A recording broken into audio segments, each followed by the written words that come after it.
महाशिवरात्रि को सभी की शुभकामनाएं। मैं आपको शिवरात्रि के व्रत की पूजा और विधि बताती हूँ पहले तो, फिर उसके बाद में हम कथा प्रारंभ करेंगे। व्रत में सबसे पहले आप स्नान करके ओम नमः शिवाय का पूरे दिन जाप करें। स्नान करके उसके बाद में भी जो भी प्राप्त सामग्री है वो लें। धूप दीप नैवेद्य बेलपत्र से पूजा करके, और आप भी व्रत न रख सकें तो कम से कम जागरण तो अवश्य कर लें। शिवरात्रि के दिन पूजा करते रहें, साक्षात शिव रूप बन जाते हैं। रात्रि जागरण में रात्रि के चारों पैरों में शिवलिंग के बेलपत्र एवं जल से पूजा करें। शेष समय में भी शिव कीर्तन एवं भगवान शंकर के ध्यान में व्यतीत करना चाहिए तथा ओम नमः शिवाय का जाप करते रहना चाहिए। भगवान शिव की महिमा सुनकर महाशिवरात्रि व्रत की कथा। भगवान शिव की महिमा सुनकर एक बार ऋषियों ने सूत जी से कहा, हे सूत जी, आपके अमृत वाणी और आशुतोष भगवान शंकर की महिमा सुनकर तो हम इस परम आनंदित हुए। इस में कोई भी शिव जी की संबंधित उसके की व्रत की कथा सुनकर विस्तार पूर्वक एक तब सूत जी ने कहा, ऋषिगण सावधान होकर आप लोग सुनिए। मैं यहाँ एक ऐसी प्राचीन कथा कह रहा हूँ जो किसी समय नारद जी से भगवान विष्णु ने कही थी। यह एक निषाद की ऐसी अद्भुत कथा है जो प्राणियों में समस्त पापों का नाश करने वाली है। साथ ही जो उत्तम शिवरात्रि का विधान है वह दृष्टांत रूप से सुनिए। प्राचीन काल में गुरुद्रह नामक एक भील निषाद था जो व्याघ्र का कर्म किया करता था। वह भील महाकुर एवं बलवान भी था। वह प्रतिदिन वन में जाकर मृगों का शिकार करता था और अपने परिवार का पालन पोषण करता था। व्याघ्र वृत्ति द्वारा किसी समय देवयोग से सुंदर महाशिवरात्रि तिथि आ गई, परंतु उस मूढ़ दुरात्मा को इसका पता न था।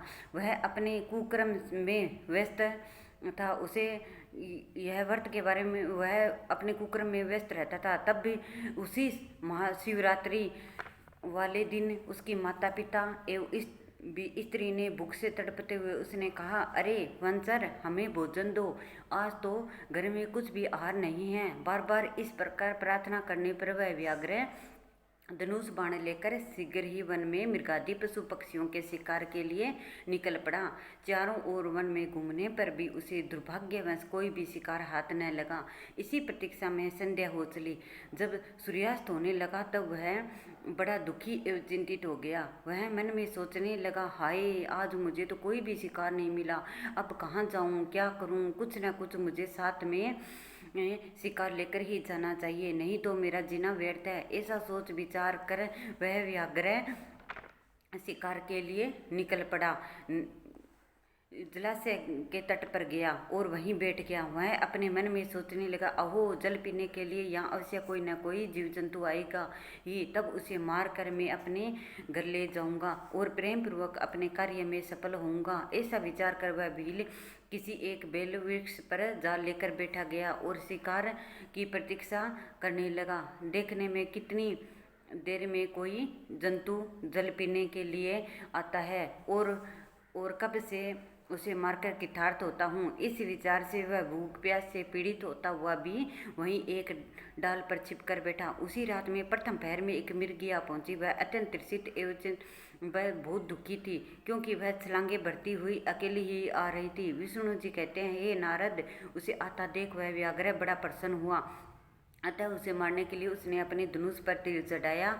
अब उसने वह मारना ही चाहता था कि इस बीच में संयोगवश उसके भी पात्र का जल था, वह बेलपत्र नीचे आ गिरे। वहाँ उस पेड़ के नीचे शिवलिंग गड़ा था। इस प्रकार अनजाने में ही शिवरात्रि के प्रथम पैर की पूजा उसे स्वयं ही हो गई, अर्थात उसका पातकी व्याघ्र शिवलिंग गार्चन जल एवं विलव दल के साथ हो गया। उस पूजा के प्रताप से उस पापी के सभी पाप उसी समय नष्ट हो गए और नष्ट होने के बाद उसे कुछ दया उसके मन में आ गई। उस समय जल के गिरने एवं पत्तियों के खड़खड़ाने की आवाज़ सुनकर वह हिरणी भय से चकित हो गई और व्याघ्र को पेड़ पर देखकर घबरा सी गई और उसने पूछने लगी, हे व्याघ्र, तुम यहाँ क्या करना चाहते हो?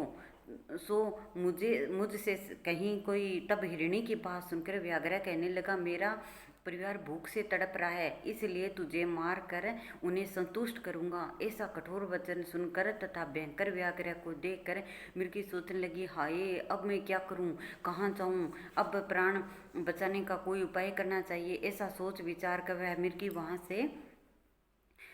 वहाँ से उस व्याघ्र से कहने लगी, हे व्याघ्र, यदि मेरे इस शरीर के मांस से तुझे सुख प्राप्त हो तो इसे बढ़कर महान पुण्य और क्या होगा। मैं निसंदेह धन्य हो जाऊंगी तो किसी के उपहार का साधन बनूंगी, क्योंकि इस संसार में परोपकार से बढ़कर कोई भी दूसरा धर्म नहीं है। देखो, उपकार करने वाले कृत्य का जो पुण्य कहा गया है, उस पुण्य के फल का वर्णन कोई भी सैकड़ों वर्षों में भी करने में असमर्थ नहीं हो सकता है। तथापि हे वंशर, मेरी एक प्रार्थना सुन लो। देखो, मेरे घर में बहुत से मृग छने हैं जो अभी भी बच्चे हैं, उन्हें मैं अपनी बहन को सौंपकर अवश्य मैं आऊँगी। मेरा वचन तुम समझो, मैं अवश्य अपना वचन सत्य के लिए तुम्हारे निकट आऊंगी, तुम तनिक भी संदेह मत करो। सूत जी कहते हैं कि हे मुनियों, इस प्रकार मुर्गी द्वारा समझाने पर भी उस व्याघ्र ने जब उसका वचन नहीं माना, तब चंकित व भयभीत होकर उस मुर्गी ने प्रतिज्ञा की, हे व्याघ्र सुनो, अधिक क्या कहूँ, यदि मैं अपने घर जाकर तेरे पास न आऊँ तो मुझे वही दोष लगे जो कृतघ्न हरि विमुख प्राणी को लगता है। वो भी सुनो, निषाद विषाऊ घाती तथा छल कपट करने वाले व्यक्ति को जो पाप लगता है, वही पाप मुझे भी लगे यदि मैं घर जाकर पुनः न लौटूं। इस प्रकार अनेक प्रकार के शपथ द्वारा मृगी ने जब व्याघ्र को विश्वास दिलाया, तो व्याघ्र ने विश्वास होकर कहा, अच्छा अब तुम जाओ और शीघ्र लौटना। व्याघ्र ने वचन से प्रसन्न हुई हिरणी जल पीकर अपने निवास स्थान को चली गई। तब तक उस व्याघ्र का पहर बिना अन्न जल एवं निंद्रा के ही बीत गया। इसी बीच उस हिरणी की बहन दूसरी मृगी से जल पीने के लिए वहीं आ पहुंची। उसे देखकर भील में पूर्वत उसके ऊपर बाण छोड़ना चाहा, तब पुनः उसके पात्र से जलधारा तथा कुछ बेलपत्र उस शिवलिंग पर आ गिरे। उस समय पुनः प्रयास देवंश महाप्रभु शंकर की पूजा हो गई। यह द्वितीय पैर के शिव पूजा व्याघ्र को सुख देने वाली सिद्ध हुई। यह देखकर वही मृगी उस व्याघ्र से बोली, हे वंशर, यह तुम क्या कर रहे हो। व्याघ्र ने प्रवृत्त उससे जो कुछ कहा उसे सुनकर वह नवागत मृगी बोली, हे व्याघ्र सुनो, मैं धन्य हूँ, मेरा यह देह धारण करना सफल है, क्योंकि मेरे ऐसे अनित्य एवं अधर्म शरीर से एक महान उपकार कृत्य होगा। किंतु मेरे छोटे छोटे सोने सोने जो घर पर बच्चे हैं, उन्हें मैं अपने गृह समामी को अर्पित करके पुनः अवश्य लौट आऊँगी, यही जानो, मुझे अब जाने दो। यह सुनकर व्याघ्र ने कहा, मैं तुम्हारी बात नहीं मानता, तुम्हें अवश्य मारूंगा। व्याघ्र की बात सुनकर हिरणी ने शपथ पूर्वक पुनः कहा, हे व्याघ्र सुनो, मैं सत्य वचन करती हूँ, यदि न आ सकी तो वचन तोड़ने पर प्रत्याशित मुझे लगेगा, उससे मेरा पुण्य नष्ट होगा। हे व्याघ्र, जो विष्णु भगत होकर के शिव की निंदा करता है, उसे जो पातक लगता है वही मुझे लगे। यदि मैं पुनः न लौटूं तो जो मानव माता पिता की श्रद्धा अतिथि का श्राद्ध नहीं करते हैं, उनको जो पाप लगता है वही मुझे लगे। अथवा वचनबद्ध होकर जो पछता कर वही काम करता है, तंजन्य जो पाप होता है वही मुझे भी लगे, यदि मैं कहकर भी पुण्य न लौटूं। सूत जी कहने लगे, हे मुनियों, मृगी की ऐसी बातें सुनकर व्याघ्र ने उसे भी जाने की अनुमति दे दी। उसने कहा, अच्छा तुम जाओ, शीघ्र लौटना। तब वह मृगी भी जल पीकर प्रसन्न होकर हुई और अपने स्थान को चली गई। तब तक रात्रि का दूसरा पहर भी बिना अन्न जल के तथा सोए बिना ही व्यतीत हो गया।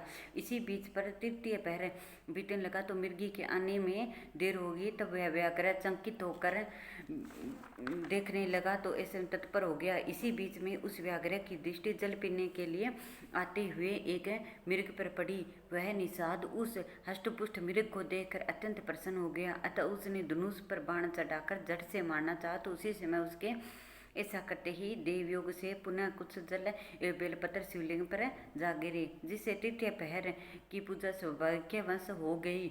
वह भूतवान शिव के अहेत की कृपा थी कि वहाँ उस शब्द को सुनकर मृग ने कहा, अरे यह तुम क्या कर रहे हो। तब उस व्याघ्र ने कहा, अपने परिवार के पालन के लिए तुम्हें मैं मारना चाहता हूँ। सूत जी ने कहा, हे सुन मुनियों, व्याघ्र की बातें सुनकर यह प्यासा मृग चिंतित होकर उस व्याघ्र इस प्रकार कहने लगा, अहो मैं आज धन्य हूँ जो मेरा यह पुष्ट शरीर संसार की तृप्ति के लिए तृप्ति ले काम आएगा, क्योंकि जिसका शरीर परोपकार में न लगा उसका सारा जीवन व्यर्थ ही हो गया। जो सामर्थ्य पाकर भी दूसरों का उपकार नहीं करता है उसका सामर्थ्य व्यर्थ है, वह परलोक में अवश्य नकरगामी होता है। इसलिए व्याग्रह उस समय मुझे छोड़ दो, मैं अपने उन छोटे छोटे बच्चों को उनकी माता के हाथ सौंपकर तथा उन्हें धैर्य देकर पुनः शीघ्र लौटूंगा और तनिक भी संदेह न करो। उस निष्ठपांत में ऐसा कहने लगा। व्याघ्र अपने अत्यंत चकित होकर पवित्र मन वाला हो गया और उसके सभी पातक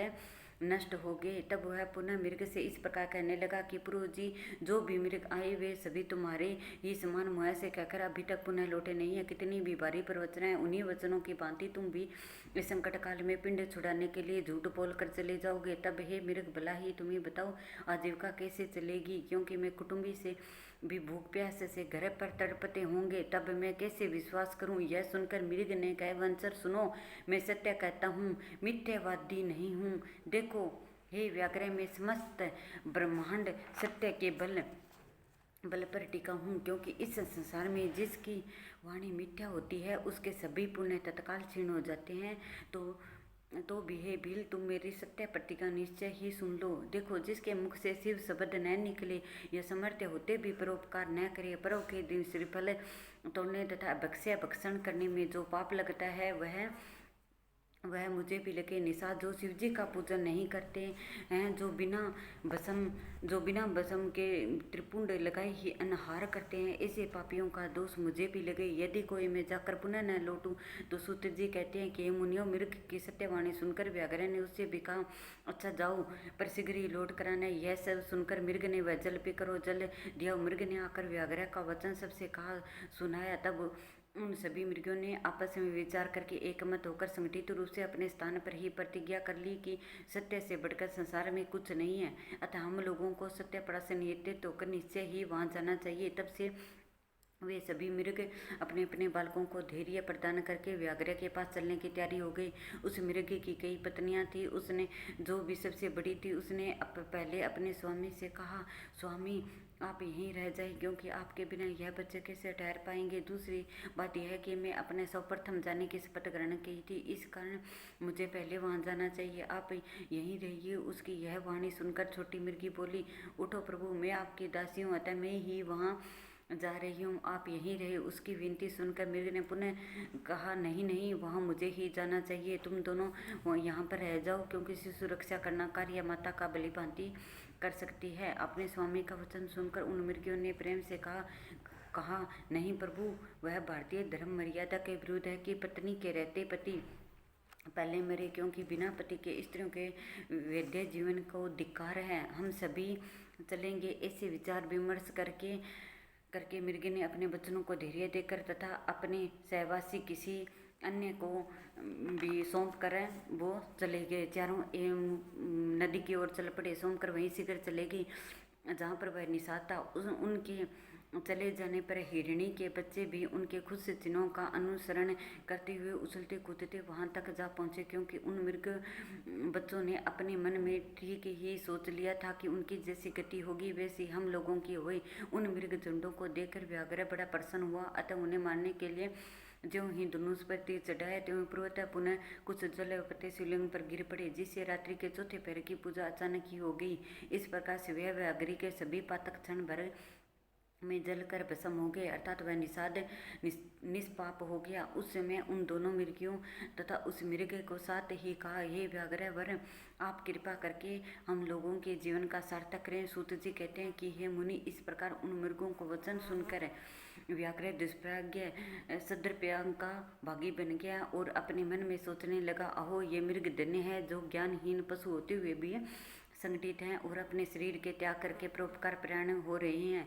हाँ, अंत खेद की बात है कि मैं मनुष्य जीवन पाकर भी कौन सा पुण्य कमाया, क्योंकि आज तक दूसरों के शरीर को कष्ट देकर ही मैं अपने शरीर को पाला पोसा है। यही नहीं बल्कि अनेकों अनेक पापों का द्वारा नित्य अपने परिवार का पालन पोषण किया है। हाय, जन्म भर अपने किए हुए दुष्कर्मों को कैसे भोग कर पाऊंगा। इस समय इस प्रकार चिंता करते हुए मेरे इस जीवन को धिक्कार है। इस प्रकार सदव्याग उत्पन्न होने पर उस व्याघ्र ने अपने बाण एवं धनुष उतारते हुए उस समय कहा कि हे श्रेष्ठ मृग गण, तुम धन्य हो, अतः आदरण पूर्वक हो अपने स्थान की जाओ। सूत जी कहते हैं कि मुनियों, व्याघ्र को ऐसे कहने पर शिव जी को इससे प्रसन्न होकर उसके द्वारा अनजाने में भी पूजित अपने सर्वमान्य दिव्य स्वरूप को प्रत्यक्ष दर्शन दिया है। उस व्याघ्र को अपने हाथों से स्पर्श करते हुए शिव जी को प्रेम पूर्वक बोले, हे प्रिय निषाद, तुम्हारे इस विचित्र शिवरात्रि व्रत में मैं अत्यंत प्रसन्न हूँ। अतः कोई भी वर मांगो। उस समय वह व्याघ्र साक्षात शिव के दर्शन के तत्काल मुक्त हो गया और मैं सब कुछ पा गया। ऐसे में कहते हैं कि शिव जी के आगे उनके चरणों में गिर गया। तब शिव जी ने अत्यंत प्रसन्न होकर गुह नाम प्रदान करते हुए उसे कृपा दृष्टि में देखते हुए अनेक उत्तम प्रदान किया। शिव जी ने कहा कि हे निषाद राज सुनो, आज से तुम श्रृंगारपुर में जाकर अपनी राजधानी बनाओ और अनेक प्रकार के दिव्य यथेष्ट दुर्लभ भोगों का प्रयोग करो। देखो हे निषाद, निर्धन वश वृद्धि देवताओं द्वारा भी प्रसन्न तुम्हारे तप से पवित्र तेरे घर में किसी भी समय श्री राम में निश्चित ही आवेंगे। मेरे भक्तों के साथ स्नेह रखने वाले वे राम आकर तुम्हारे साथ मैत्री करेंगे और मेरी सेवा में आसक्त चिंत वाले तुम अवश्य देव दुर्लभ मुक्ति प्राप्त करोगे। सूत जी कहते हैं कि हे मृग मुनिवर्त, इसी बीच श्री शंकर जी का दर्शन कर वे सभी मृग तत्काल पशु योनि का परित्याग करके भी मुक्त हो गए और अर्थात दिव्य विमान पर दिव्य शरीर में बैठकर वे सभी मृग उसी समय पुरुष श्राप में मुक्त होकर सर्वलोक को चले गए। उस पुण्य विष्णु भगवान नारद कहने लगे, हे मुनि, अब अद्भुत प्रभा शिव जी पर व्योदकर नाम से प्रसिद्ध हुए थे, जो दर्शन एवं पूजन मात्र शिव भक्तों को संसार में मुक्ति को हो गया था। इसी प्रकार अज्ञातवश भी उसने शिव व्रत के प्रताप से यदि समझ मुक्ति तक को प्राप्त कर लिया तो फिर अन्य भक्तों की कथा है जो तमने होकर साक्षात शिव स्वरूप हो जाते हैं। इसीलिए हे मुनि, शास्त्रों को विचार तथा अनेक का तीर्थ दान तथा अनेक प्रकार के विचित्र और पवित्र यज्ञ भी, सर्वोत्तम व्रत भी, यद्यपि अन्य अनेक व्रत विधि विधान, अनेक तीर्थ दान, अनेक प्रकार के जप स्वयं नियम भी, तथापि उनमें कोई भी इसी शिवरात्रि व्रत के समान नहीं है। यह शास्त्र पुराणों का निश्चित निर्णय है कि इसलिए अपनी भलाई चाहने वालों को चाहिए कि इस शुभ व्रत का पालन अवश्य करें, क्योंकि यह दिव्य मां शिवरात्रि व्रत सर्वदा साधक को भक्ति मुक्ति देने वाला है। सूत जी कहने लगे कि ऋषिवंद, यह कल्याणप्रद शिवरात्रि व्रत मैंने आप लोगों को सुना दिया जो संसार में व्रतराज के नाम से प्रसिद्ध है। ऋषियों ने पुनः पूछा कि हे सूत जी, अभी आपने मुक्ति की चर्चा की है, उसने क्या होता है? जो मुक्त पुरुषों की कैसी दशा होती है, यह भी हमको बताइए। तब सूत जी ने कहा, मुनियों सावधान होकर सुनो, मैं कह रहा हूँ, संसार क्लेश को हरने वाली तथा परमानंद देने वाली यह मुक्ति चार प्रकार होती है। सारूप्य, भगवान के समान रूप होना चाहिए। सालेक्य, भगवान के लोक में रहना। सानिध्य, भगवान के निकट पार्षद बनकर रहना। सामुज्य, मुक्ति भगवान में मिल जाना। यह चौथी मुक्ति शिवरात्रि व्रत के प्राप्त जो चारों में उत्तम है।